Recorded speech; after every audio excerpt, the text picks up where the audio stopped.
తాకట్లో ఉన్న మీ బంగారాన్ని విడిపించి ఆ రోజు ఆన్లైన్ రేటుకి కొంటాం. Sharma gold company. నమస్కారం, సుమన్ టీవీకి స్వాగతం. నేను మానస. ఈ రోజు మనతో పాటు ఉన్నారు ప్రముఖ ఆధ్యాత్మికవేత్త, పంచాంగకర్త బ్రహ్మశ్రీ చిలకమర్తి ప్రభాకర్ శర్మ గారు. వారితో మాట్లాడదాం. గురుగారు నమస్కారం అండి. నమస్కారం అమ్మా. గురుగారు, ఈ సెప్టెంబర్ 7న గ్రహణం అంటున్నారు. మరి ఈ గ్రహణం ఏ గ్రహణం, అలాగే మనకి గ్రహణం వల్ల ఎలాంటి ప్రభావం ఉంటుంది, ఎవరు జాగ్రత్తగా ఉండాలి, దాంతోపాటు ఈ గ్రహణం ప్రత్యేకించి మన భారతదేశానికి కూడా ఉందంటారా?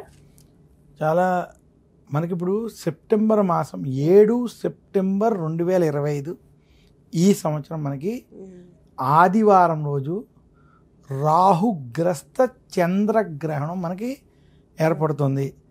చిలకమర్తి పంచాంగరీత్యా దృక్ సిద్ధాంత పంచాంగ గణితం ఆధారంగా ఈ రాహుగ్రస్త చంద్రగ్రహణం భారతదేశంలో సంభవిస్తుంది. ఫస్ట్ పూర్తి భారతదేశం.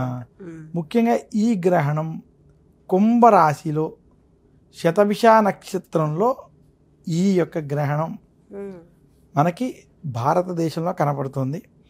రెండవది, ఈ గ్రహణం రాహుగ్రస్త చంద్రగ్రహణం రాత్రి సమయంలో ఇది సంభవించడం. ముఖ్యంగా ఆ రోజు 9:30 ప్రాంతానికి ప్రారంభమై తెల్లవారుజామున అంటే 8వ తారీఖు తెల్లవారుజామున 3:30 మధ్య వరకు ఇది ఉంది. గ్రహణ మధ్యకాలం 11:40 ఉన్నది రాత్రి. సో అందువల్ల ఇది రాహుగ్రస్త చంద్రగ్రహణం అవడం.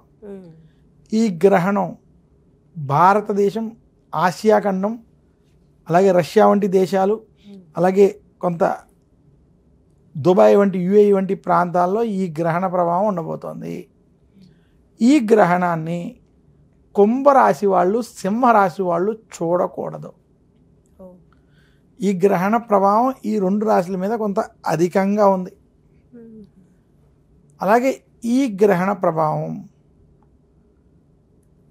మీనరాశి మీద, వృశ్చిక రాశి మీద, అలాగే కర్కాటక రాశి మీద కొంత ప్రభావం ఉండేటువంటి, ఇబ్బందులతో కూడినటువంటి ప్రభావం ఉండేటువంటి స్థితి ఉంది. అసలు ఈ గ్రహణ ఫలితాన్ని మనం చూసుకున్నట్లయితే ఈ గ్రహణ ప్రభావం శ్రీ విశ్వావసునామ సంవత్సరంలో భాద్రపద మాసంలో జరగడం చేత అక్కడ ఉన్నటువంటి ఆ సమయానికి, ఆ లగ్నానికి ఉన్నటువంటి గ్రహస్థితిని బట్టి మనం చూసినట్లయితే కొంత యుద్ధ వాతావరణాలు ప్రపంచంలో ఏవైతే జరుగుతున్నాయో అవి పెరిగేటువంటివి, యుద్ధాలు ఆగేటువంటి స్థితి కనపడట్లేదు. రెండోది, భారతదేశానికి యుద్ధ భయాలు, తీవ్రవాద భయాలు, యుద్ధ భయాలు కొంత అధికమయ్యేటువంటి స్థితి ఈ గ్రహణం ఏర్పడే సమయం నుంచి ఒక 2-3 నెలల్లో స్పష్టంగా కనబడుతుంది. అంటే మనకి హిమాలయ ప్రాంతాల్లో అక్కడ కూడా ఉగ్రవాదుల మీద కొంచెం యుద్ధాలతో కూడుకున్నటువంటిది, యుద్ధాలు జరిగేటువంటి స్థితి, ఇంకొంచెం కవ్వింపులు పెరిగేటువంటి స్థితి భారతదేశానికి స్పష్టంగా కనపడుతుంది ఈ గ్రహణ ప్రభావం. ఇంకొక విషయం ఏంటంటే ఇన్ఫ్లేషన్ వంటివి ఈ గ్రహణ ప్రభావం మీద ఎఫెక్ట్ అవ్వడం, కొంతమందికి ఉద్యోగస్తులకి ఉద్యోగాలు వంటివి కోల్పోయేటువంటి స్థితి ఆసియా ఖండంలో కొంత కనపడుతుంది. అయితే భారతదేశం వృద్ధిలోకి వెళ్ళబోతుంది. దేశానికి ఇబ్బంది లేదు, కానీ కొంత ఏదైనా యుద్ధ వాతావరణాలు, అలాగే ప్రపంచవ్యాప్తంగా అనేక మందికి ఉద్యోగంలో వాటిలో సమస్యలు ఏర్పడేటువంటి స్థితి ఈ గ్రహణ ఫలితాన్ని బట్టి మనం చెప్పుకోవచ్చు. అయితే ఈ గ్రహణం జరిగేటప్పుడు ఏ వ్యక్తి అయినా ఏం చేయాలంటే, ముఖ్యంగా కుంభరాశి వాళ్ళు, సింహరాశి వాళ్ళు గ్రహణ శాంతులు చేసుకోవడం, రాహు జపం వంటివి చేసుకోవడం, రాహుకేతులకు శాంతి చేసుకోవడం మంచిది. అయితే గ్రహణంలో శాంతులు ఇవన్నిటికన్నా ఒక గ్రహణం అద్భుతమైన అవకాశం. ధ్యానం చేసుకునే వాళ్ళకి, సాధన చేసుకునే వాళ్ళకి, అమ్మవారిని పూజించుకునేటువంటి వారికి గ్రహణం అద్భుతమైన అవకాశం. గ్రహణ సమయంలో చేసేటువంటి ధ్యానాలు వంటి వాటికి, సాధన వంటి వాటికి మామూలు రోజుల కన్నా రెట్టింపు ఫలితం ఉంటుంది, దాని యొక్క ప్రభావం ఉంటుంది. గ్రహణ సమయంలో చంద్రగ్రహణం అయితే వెండి వంటివి దానం చేయడం, సూర్యగ్రహణం అయితే బంగారం వంటివి దానం చేసుకోవడం ఉంటాయి. అలాంటిది చంద్రగ్రహణ సమయంలో కొన్ని దానాలు వంటివి చేసుకోవడం మంచిది. ప్రస్తుతం చంద్రగ్రహణమే అంటున్నారు కాబట్టి, చంద్రగ్రహణం కాబట్టి వెండి వంటివి దానం చేయడం, షోడశ దానాలు వంటివి చేసుకోవడం, పుస్తక దానాలు వంటివి చేసుకోవడం. పుస్తక దానాలు అంటే మళ్ళీ భగవద్గీత, వేదాలు, పురాణాలు, పంచాంగ ఇటువంటివి తప్ప ఏ పుస్తకం పడితే ఆ పుస్తకం కాదు. ఖాళీ పుస్తకాలు. అలా కొంచెం పుస్తక దానం వంటివి చేసుకోవడం, ఇవి చేసుకోవడం వల్ల శుభ ఫలితాలు కలుగుతాయి. అలాగే ఈ గ్రహణ ప్రభావం కొన్ని రాశులకి కలిసి రాబోతుంది. గురుగారు, ఇప్పుడు కుంభరాశి, సింహరాశి వాళ్ళు జాగ్రత్తగా ఉండాలి అంటున్నారు, శాంతులు చేయించుకోవాలి అంటున్నారు. అంటే ఈ గ్రహణం వాళ్ళపైన ఎలాంటి ప్రభావం చూపిస్తుంది అంటారు? చాలా చక్కటి ప్రశ్న అమ్మ. ముందు అసలు ఈ గ్రహణం ఏ ఏ రాశులకి ఎలా ఉన్నాయో మనం చూద్దాం. దానికన్నా ముందు కుంభరాశి, సరే మీ దానికి వస్తాను. కుంభరాశి, సింహరాశి వారి మీద ఈ గ్రహణ ప్రభావం కొంచెం తీవ్రంగా ఉండబోతుంది. ఉద్యోగస్తులకు ఉద్యోగ సమస్యలు, నిరుద్యోగులకు ఉద్యోగంలో కొంచెం ఇబ్బందులు ఉన్నాయి, విద్యార్థులకి కొంచెం సమస్యలు, పెద్దవారికి ఆరోగ్య సమస్యలు ఈ రాశిలో ఉన్నటువంటి వారికి ఎక్కువగా ఉండేటువంటివి ఉంటాయి. కోర్టు విషయాలు, వ్యవహారాల్లో కొంత జాగ్రత్తగా ఉండాలి ఈ రాశిలో వారు.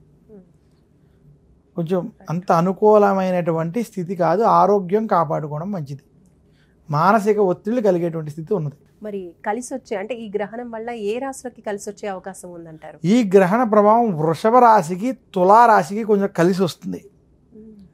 అలాగే ఈ గ్రహణ ప్రభావం మిథున రాశికి, కన్యా రాశికి, అలాగే ధను రాశికి కలిసి వస్తాయి. మిగిలిన రాశులు ఏవైతే ఉన్నాయో కొంత ఇబ్బందికరమైన స్థితి కనపడుతున్నాయి. ఈ చెప్పిన రాశులకి మాత్రం ఈ గ్రహణం ప్రభావం కొంత కలిసి వస్తుందని మాత్రం సూచిస్తున్నాను. మొత్తం మీద ఈ రాహుగ్రస్త చంద్రగ్రహణం ప్రభావం దేశాల మీద, యుద్ధ వాతావరణాల మీద, అలాగే కొంచెం ఇన్ఫ్లేషన్ వంటివి పెరిగేటువంటి వాటి మీద, ఉద్యోగస్తులకి ఉద్యోగ ప్రభావం మీద, వ్యాపార ప్రభావాల మీద కొంత ఇబ్బందులు కలుగుతాయి. కొంచెం అనేక స్టాక్ మార్కెట్ వంటి వాటి మీద కూడా దీని ప్రభావం స్పష్టంగా కనపడుతుందని మాత్రం సుమన్ టీవీ ద్వారా ప్రేక్షకులకు తెలియజేస్తున్నాను. గురుగారు, మరి ఈ చంద్రగ్రహణం రోజు అందరూ కూడా ఎలాంటి విధి విధానాలు పాటించాలో కూడా తెలియచేయండి. గ్రహణం రోజు, చంద్రగ్రహణం రోజు సాయంత్రం 5:30 లోపే మీ యొక్క ఆహార నియమాలు, కార్యక్రమాలు పూర్తి చేసుకోవాలి. ఎలాగైతే చంద్రగ్రహణం రాత్రి కాబట్టి రాత్రి ఎలాంటి ఆలయాలు తెరిచేటువంటి పరిస్థితి ఉండదు. గ్రహణం జరిగేటప్పుడు ఆలయాలన్నీ మూసివేయాలి. అయితే ఆ రోజు సాయంత్రం 5:30కే ఆలయాలన్నీ మూసివేయడం జరుగుతుంది. 5:30 లోపు ఆలయాలని ముగించుకోవాలి. తర్వాత గ్రహణ పూర్వం తలస్నానం ఆచరించడం, గ్రహణం మధ్యలో అంటే 11:40కి పట్టు స్నానం ఆచరించడం, గ్రహణం అయిన తర్వాత విడుపు స్నానం ఆచరించాలి. పట్టు విడుపు స్నానాలు ఆచరించాలని శాస్త్రం తెలియజేసింది. అసలు గ్రహణ సమయాల్లో నిద్రపోకూడదని శాస్త్రం. గ్రహణ సమయాల్లో ఆహారాలు వంటివి తీసుకోకుండా, వండుకోకుండా తీసుకోకుండా, గ్రహణానికి పూర్వం తీసుకుని గ్రహణం అయిన తర్వాత తీసుకుంటే, చాలామంది స్వచ్ఛ భారత్ అని ఎంతోమంది అంటారు. అసలు మన సనాతన ధర్మంలో, హిందూ ధర్మంలో స్వచ్ఛత ఎప్పుడో ఉన్నది. ఎత్ర స్వచ్ఛ తత్ర లక్ష్మి అంటారు. అసలు గ్రహణానికి పూర్వం ఇంటిని అంతా శుభ్రంగా ఉంచుకోవడం, మడిగా ఉండడం, స్నానం చేయడం, గ్రహణం అయిన తర్వాత స్నానం చేసి ఇల్లు, దేవాలయాలన్నీ కడుక్కోవడం, ఇవన్నీ శుభ్రతని సూచిస్తే అంత శుభ్రంగా ఉండేవారు మన పూర్వీకులు. అలా ఆ నియమాల్ని పాటించడం చేత రోగాలు ప్రబలకుండా ఆరోగ్యంగా ఉంటారు. అందుకనే గ్రహణానికి ముందు ఇంట్లో ఈయన వండుకున్నటువంటి నిలవ పదార్థాలు ఉన్న అవన్నీ తీసేయడం, దానివల్ల అనారోగ్యాలు రావు అని మన పెద్దలు మనకి అందించినటువంటి నియమాలు. ఇవి నమ్మేటువంటి వారు ఆచరించడం వల్ల సత్ఫలితాలనే పొందుతారు తప్ప అందులో ఎలాంటి దోషం లేదు. ధన్యవాదాలు గురుగారు. ధన్యవాదాలు. చూసారు కదండి, సెప్టెంబర్ 7న మనకి చంద్రగ్రహణం ఉంది. మరి ఈ చంద్రగ్రహణం రోజు పాటించవలసిన విధి విధానాలు, ఈ గ్రహణం ఎవరిపైన ఎలాంటి ప్రభావాలు ఉంటాయి అనే విషయాలు మనం తెలుసుకున్నాం. చూస్తూనే ఉండండి సుమన్ టీవీ. నమస్కారం.